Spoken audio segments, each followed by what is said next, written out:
So বন্ধুরা, আজকে আমি আপনাদেরকে একটা নতুন রেসিপি দেখাবো, অমলেটের রেসিপি, অমলেট মশালা রেসিপি।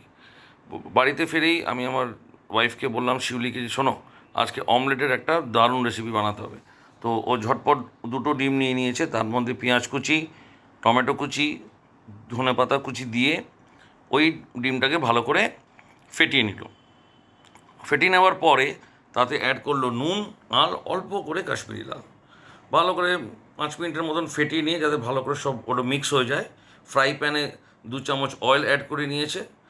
অয়েল অ্যাড করে নেওয়ার পর ওই ফ্যাটানো ডিমটাকে ওই ফ্রাইং প্যানে দিয়ে ভালো করে ছড়িয়ে দিয়েছে, যাতে বড় আকারের একটা অমলেট তৈরি হয়। অমলেটটা হয়ে গেছে, দেখুন বন্ধুরা, একদম বোথ সাইড খুব সুন্দরভাবে হয়েছে। এবার অমলেটটাকে 3টে ভাগে ভাগ করা, কারণ আমি, ছেলে আর শিউলি, 3টে একদম সমান সমান ভাগ করতে হবে, তাই 3টে ভাগে ভাগ করে নেওয়া হয়েছে। ভাগ করে নেওয়া, এই দেখুন কি সুন্দর দেখতে লাগছে। এবার আবার ফ্রাইং প্যানে চপড অনিয়ন আর ওই চপ টমেটো নিয়ে নিয়েছে। চপ টমেটো অনিয়নটা ভালো করে একটু ফ্রাই করার পর তাতে একটাই আমরা গ্রিন চিলি অ্যাড করেছি, কারণ ঝালটা সেরকম শিউলিও খায় না, ছেলেও খায় না। তারপরে আমরা একটু 1/2 চামচ নুন আর 1 চামচের মতন চিনি দিয়ে দেওয়া হয়েছে।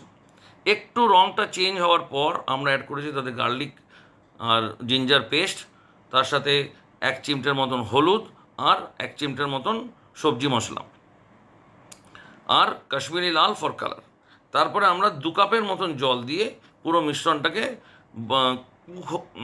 যাতে ভালো করে সেদ্ধ হয়ে যায় তার জন্য রাখা ছিল।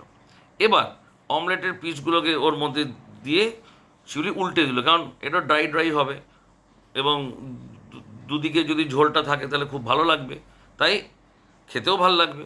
এবং তার উপরে একটু ধনে পাতাটা ছড়িয়ে দিল।